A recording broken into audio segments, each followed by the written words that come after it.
Hi, Edgar. Hi. It's amazing to be with you. Oh, thank you. And I want to ask you about, first of all, I know you get this question asked a lot. You're a writer, but you live in a different place. Your Judaism has any influence on this?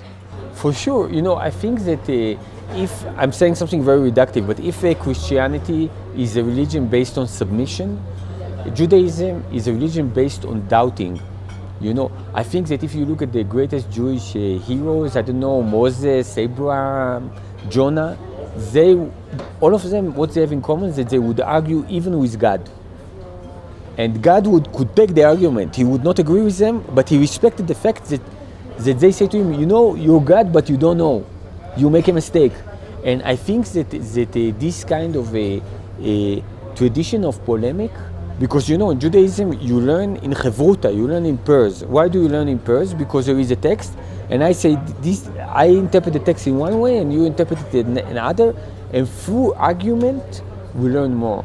So I think that this position of doubting is a position that would very much define my literature. Because the stories can doubt love between people, they can doubt death, they can doubt material success. And in this sense, I feel that my writing is very, very Jewish. And in many ways, I think it's in the tradition of Jewish writers like Bashevis Singer or Kafka. Yes, of course.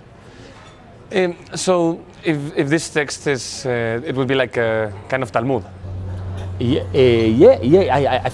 I think that life is like a Talmud. And what we do as writers, we argue about what does it really mean. It's amazing. Some say Judaism and science are practically the same thing, because they both observe the world and they both try to find their own meaning to the world through these observations. Do you think this is true? Well, I think that I think you could say it about Judaism, you can say it about science, but you can also say it about Christianity, and you can say it also about art. I think that basically it doesn't matter where we are, it's the human desire to try to interpret the reality in which he lives and to give it some kind of purpose. Of course. And I think that actually sometimes there is something in writing that you give up on this attempt to structure something that is very coherent and the interpretive of reality, and instead you basically release something from your unconscious and subconscious, saying, I'm not going to give you a structure, but I'm just going to give you a glimpse, some kind of a ray of light that will hit you, and I'm going to name this ray of light, and in this way, after you read my story, you'll be able to give name to something which you've experienced before, but was never aware of or could never articulate. Okay. On the topic of your last book, this book it's a really good book. I have heard it has a little bit more depth than some of the ones that came before. But some say it's a little bit more dark, a little more nihilistic, so to speak. I don't find my writing nihilistic at all. I find my writing actually very Hasidic, in the sense that I think that I write to advocate for life. But to advocate for life, you have to go to its darkest corner and advocate for it there.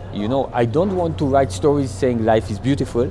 I want to take the reader to the most unpleasant corner of existence, and to try to find a way to find humanity in them too.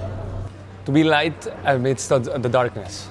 Or even like I'm saying, it's in this sense to be able to tell the story that will humanize even these things that you think cannot be humanized. Like in my story, I have a story about Hitler, Yes. And I think that this is our role as the artists.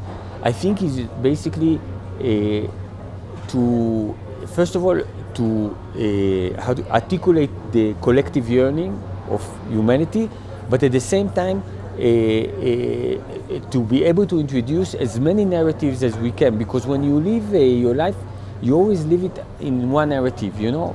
Like if I go to your Facebook page, I will see you taking photos of food and you saying this is the most beautiful girl in the world because she agrees to date with me, and I would see something that is very, very limited and egocentric.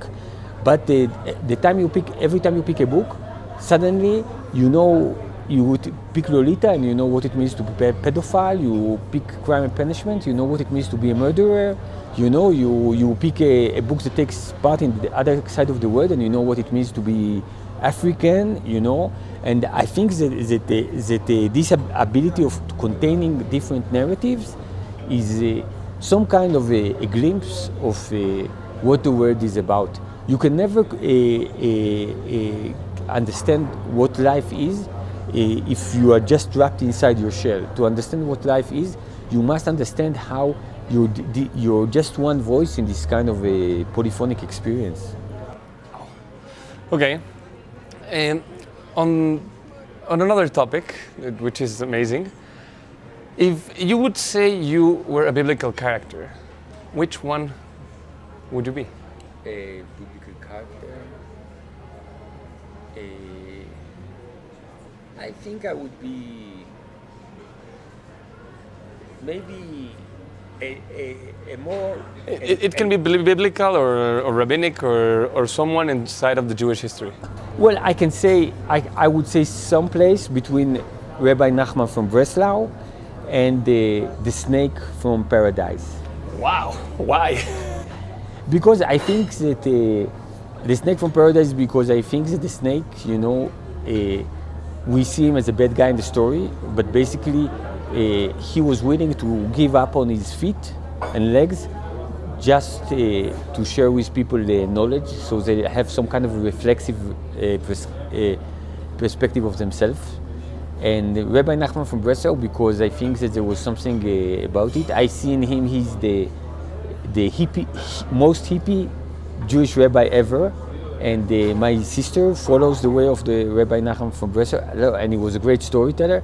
But that I think in the core of it is that life is worth nothing if you don't have compassion. So if you have knowledge and you have compassion, you're covered, you know. Probably, maybe God would be pissed at you, but what can you do? You can't make everybody happy. Exactly.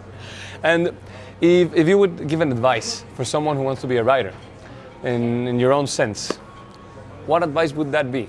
Well, I think again that I think that writing should always, in some sense, offer some kind of comfort, and offer comfort not by beautifying reality, but by looking at its ugliest point and still find something positive in that. Okay, that's amazing.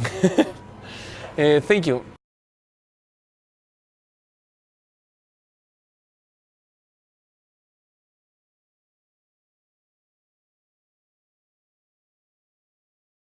Is a gift from Enlace Judío, which is the media we're in.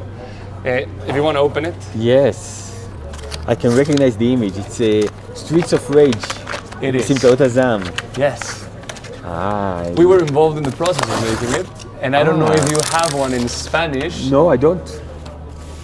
Wow, it's But this is stories you made coming back to you with imagination wonderful. Of different types. So this is the Mexican edition or no? Yes, actually, we were involved in the process of making it.